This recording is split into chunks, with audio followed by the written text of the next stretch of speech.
Hey guys, in this video, I'll show you how to change the size of your desktop icons on Windows 11.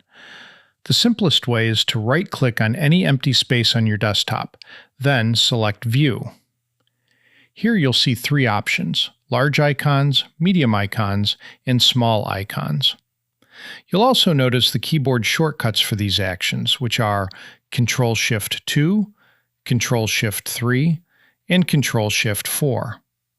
There's actually one more, Control-Shift-1. When you press Control-Shift-1, the icons on your desktop will become really big. And with Control-Shift-4, the icons get quite small. Besides that, you can also adjust your desktop icon size by pressing and holding the Control key, and then scrolling your mouse wheel up or down to dial in the exact size you want. Thanks for watching the video. I'll see you in the next one.